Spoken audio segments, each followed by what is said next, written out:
savor every moment. My pops would always say to me, like, this moment is going to be here and then it's going to be gone. You're going to blink your eyes, and this thing that you're stressed out about, this thing that is weighing heavy on you, this thing that you're tired about, or this moment that you're tired in is going to be gone, and it's just going to be a memory. So savor every minute, son. Savor every single second and moment that you possibly can. Well, 4 a.m. came very early the other morning. The reason why, because my son Maddox wanted to go to the football game, and we went to the Carlsbad High School football game, and we were there a little bit later. I was kind of tired. I got home.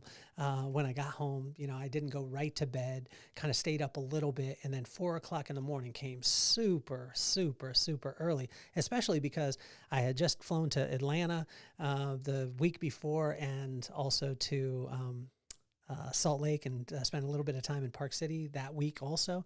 So there's just been a lot of things happening. So 4 a.m., I definitely hit the snooze button a couple of times, and we were supposed to leave by 5 a.m. And, my daughter and I get out, we get in the van that we had rented. It's a 15-passenger van. And at 5 o'clock in the morning, I was lively because it was something that I absolutely love to do. It's a thing called D-Task, which is a theater competition that's up in LA. And we had to be to the school by 5:30, so leave the house by 5 o'clock. And then we had to drive 2.5 hours. And when I say we had to, I got the opportunity to. And so we had 14 girls, age, anywhere from 14 to 16 years old in the van, and they're just having fun, talking it up and everything like that. And here I am, we're driving, I'm so excited. And then when we get there, there was some, waiting, there was some times in between, and, I started to get a little tired. And before I knew it, 9 o'clock happened. 9 p.m. and we're getting back in the van. I was like, oh my gosh, it's almost as if my eyes blinked. Although there was times where I was waiting and saying that, oh my gosh, like is this thing ever going to be over? But then when it was over, it was like the blink of an eye. And if you have children, you know exactly what I'm talking about. They'll be in kindergarten, you blink your eye, they'll be graduating from high school. Well, people would always tell me this, but I would say, yeah, whatever. But I'm wrapped up in the things that are happening right now. And there's so much, either pressure or, stress or all these things. But what I kept hearing was my dad's voice over and over and over again. Savor the moment because it'll be here and then it'll be gone. And in Proverbs 19, it just kind of walks us right through that. It just helps us to realize how important right now is, and to sit in this point. And no matter if there's a little bit of pain, uncomfortable, all those things, just to make sure that you know that right now is going to be here and then it's going to be gone. And then you're just going to have the memory of it. So savor this moment that is happening right now. So why don't we get this party started?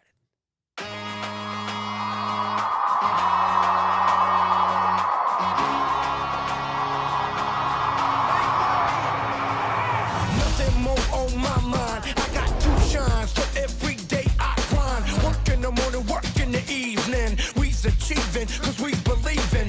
It's for certain, we put the work in.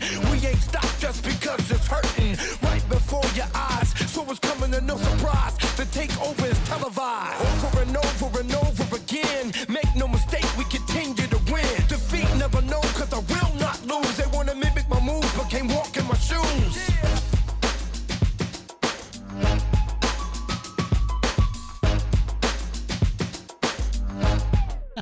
Savor the moment, savor the moment, savor the moment. That experience at D-Task was unreal. And the part that I did not mention was the fact that I got a chance to be able to spend time with my daughter. And it was like at the end of the night, it was 9 o'clock and we were on our way. We all got back in the van and we stopped at Taco Bell, stopped at In-N-Out, and there was a little bit of delay. I mean, it took a little bit longer at Taco Bell because there was no one there and they had to do all the orders.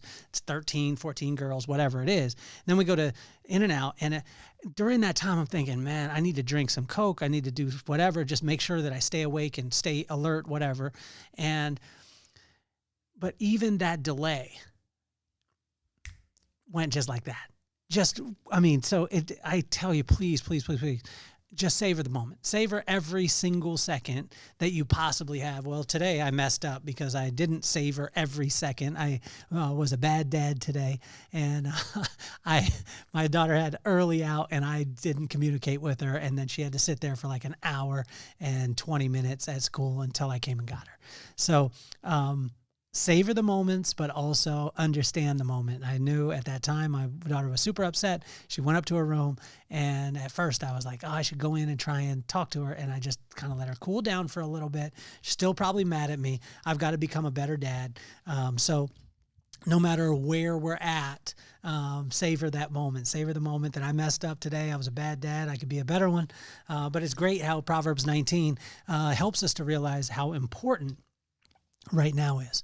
And just in the way that we react to right now, my buddy Greg Reed told me, he said, they only see what you show them, and you only show them what you want them to see.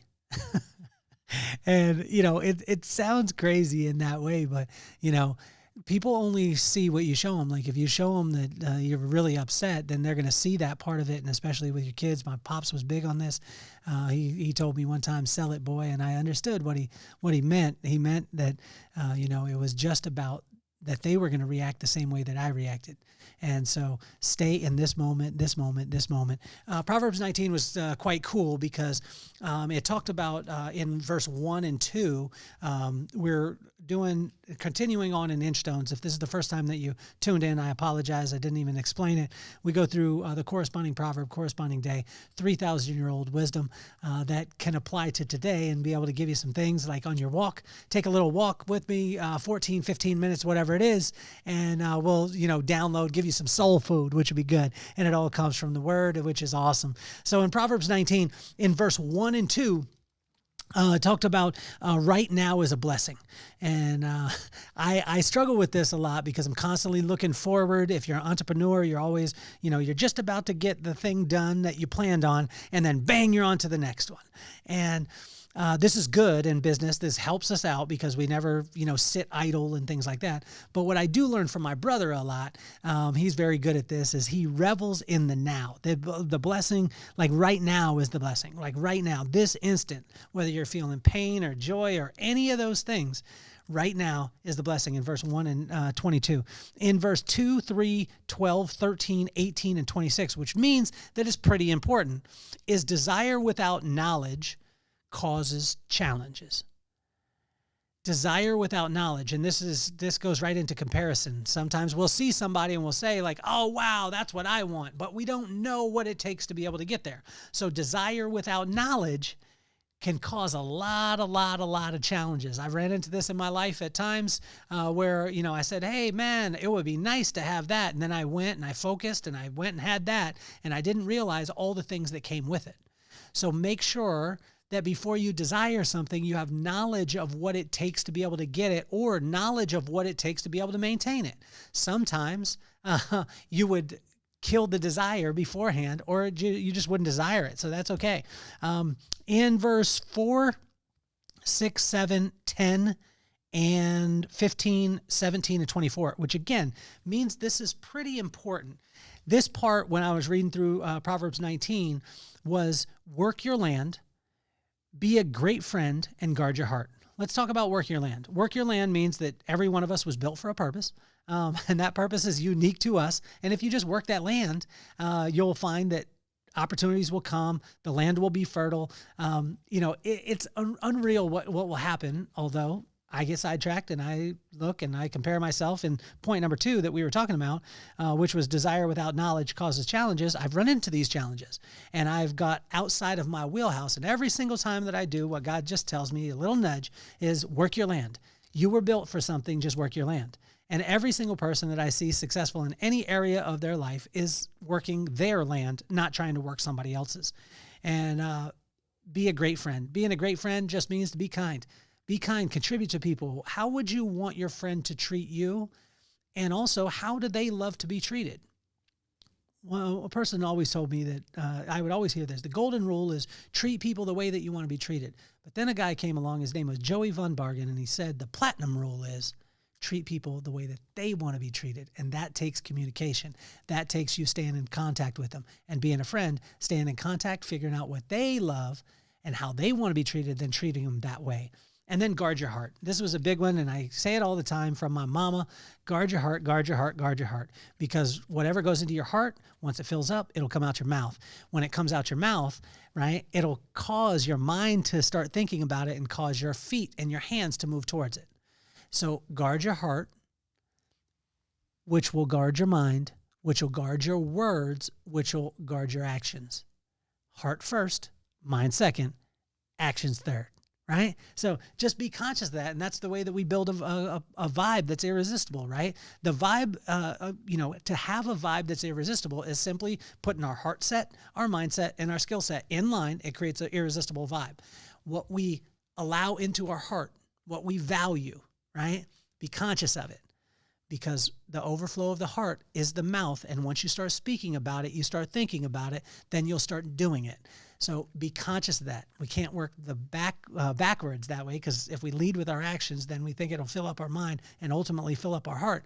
Then we're sadly mistaken. And in verse 5, 9, 29, 30, and 30, it is right now is a good time for the truth. God hit me with this one today, and I was like, oh, it's going to be profound. No, it was just, it's like, it just is. Right now is a good time for the truth. All the time is a good time for the truth. But right now, especially right now, in this moment, is a good time for the truth. Be honest with others, be honest with yourself, and be honest with God. Or you can flip it around. Be honest with God, be honest with yourself, and be honest with others. But right now is a good time for the truth. In verse 8, 11, 16, and 25, wisdom will bring you into the now. Wisdom, which is the right use of knowledge. And where do we get that? From the fear of God. The fear of God just means that we respect him. To respect him, you got to hear his words. You got to see his actions. They're in line. That means that would mean that you respected him. Once you respect him, then he'll give you wisdom, which is the right use of knowledge, right? And if we get wisdom, which is the right use of knowledge, then he'll bring knowledge in, then he'll bring understanding in, then he'll bring insight in, then he'll bring discretion in, then he'll bring discipline in, then he'll bring strength in, which will lead us right back to the fear or respect of God. Wisdom will bring you into the now. Because if you fear God, which is the beginning of wisdom, it'll cause you to have to be right here, right now, because God doesn't work on a pattern or a routine or a ritual or a religion. He works in relationship, and relationship is constantly evolving. So wisdom will bring you into the now. In verse 14 and 21, his purpose, his will, his plan, his timing. Let me say it again. His purpose, his will, his plan, his timing. How many of you in your head ask yourself this? I do this all the time in my life. I'm like, yes, it's his purpose. Everything happens for a reason. And then when something happens that's outside of exactly what I want it to be, then I'm like, oh, well, let me try and will it into place. So, but what God is saying in this, in 14 to 21, is what he was saying is all of it. It's got to be all four. His purpose, his will, his plan, his timing. Extract any of them, and you'll start to have challenges. If you understand that it's his purpose for your life, like his purpose, our purpose in life, that what we were built for is to worship him and to be able to praise him. And so when we turn and we ask, like, okay, cool, like I am going to have a relationship with you. What do you want me to do today? Then he'll help you with that purpose, because it's his purpose that he designed for you. It's going to be his will. It's going to be his plan, which is generally different than ours. And then his timing, which is always different than ours, which is frustrating for me. And I tell you guys this all the time. In verse 19 and 20, wisdom fosters patience. Wisdom fosters patience. Now, this is a thing that my wife knows that I'm not good with. My brother knows that I'm not good with this. I force things. I go after things. And sometimes I go after them, and I go after them so strong and so, locked in that sometimes I mess things up. And what I want you to realize in this is just wisdom fosters patience. Where do we get wisdom? From the fear of God. So if we fear God and respect God, he fosters that patience in us. And if we seek wisdom, Wisdom will generally give us the answer to every single thing. And it's amazing that way, because as opposed to looking at circumstantial answers, if we simply seek wisdom, you'll see things start to change at a different level. Okay, in verse 23, wisdom brings life. It rests content that is untouched by trouble. Watch this. Wisdom brings life, and it brings contentment. It rests in contentment. Wisdom does. And it also helps you to be untouched by trouble. Doesn't mean that circumstances are going to be perfect. Doesn't mean the trouble's not going to come along, but you'll be untouched by it, be around you, but you'll be untouched by it because you'll know that God has a plan for you right now, wherever you're at. In verse 23, it talks about that. And in verse 27, as we wrap up, wisdom is a constant flow and is never stagnant. So it's never a point where we get to this place where we say, I have enough wisdom, I'm good, and then you just move on. No, God is saying, like, come to me every single day, every single moment, every single second of the day. That's where I want you. That's where I would love to be able to have your focus. And it's amazing because wisdom is a constant flow, and it never will be stagnant. If you ever have the time where you think it's stagnant, or I caution this. I saw this all the time with businesses. They would have placards on the wall, and you would ask the person, before they could look at the placard, what are the core values of your company? And they couldn't recite them because they didn't own them, because they had become stagnant, because they had just become writing on the wall as opposed to being living, breathing. Like a living, breathing organism, that's what a culture is, and it's constantly growing. It's suitable for sustainable growth. That's what a culture is. And so if we want to be able to have that culture, wisdom is constant. The flow is a constant flow, and it never is stagnant. In verse 27. So with all the distractions and complications of life, God is just calling us to focus on him right now, and he will and focus on him now, and you will have the fully present in the moment that will bring blessings in the future. Right? Think of this, like with all the distractions and complications of life, God is just calling us. Like all he's calling us to do is not do all this list of things. Now I'm giving you, points of what it was talking about, but it's not saying that you have to do all these things. What's great about it is he wrapped up this whole entire proverb saying that you don't have to do all those things. Just focus on me. If you focus on me, I'll bring all the things that I listed off. But if you focus on them, that's where you're going to get into a challenge. And so it blew my mind, because as I ran down this whole thing, I was thinking, okay, cool. Now I got the formula. He said, there's no formula to me. There's just spending time with me. See, God is calling us just to focus on him right now, and he will have you fully present in the moment, which will bring blessings in the future. I get wrapped up with this so often because I have so much thought of the future, which he calls us to have, thought of the future, but I get so wrapped up in what I want to happen in the future that I don't lock into what's happening right now. Yesterday was here, and then it was gone. The time at D-Task with my daughter, 5 o'clock in the morning, waking up, it was here, and then it was gone. And I got home at 12 midnight after all the things that we did from 5 in the morning to 12 midnight, but it was a blink of the eye and it was gone. And now it's just a memory. And I encourage you, every one of you, like stop for a second, take a breath and savor every single moment, especially with your kids or with your wife or with your friends, because it'll be here and then it'll be gone. And what God is saying is just, I want you to be fully present. So I just want you to focus on me. Spend time with me right now, and I'll help you to be present to bring blessing in the future. Hopefully you had a phenomenal day. I want to thank you so much for tuning in to another episode of Inchstones. Grab the book, The Vibe. The link is in the bio. Grab Bling, which is the #1 shine serum on the planet, moisture, strength, and shine, and it smells like vacation. And the Vibe Room is coming November 9th. Grab your tickets. I want to say thank you so much for tuning in. Make sure you click subscribe, that you click the little notification button, and that you leave a comment and share it with all your friends. My name is Kelly Cardenas, and I'm officially off the hot seat. Peace, love, and soul.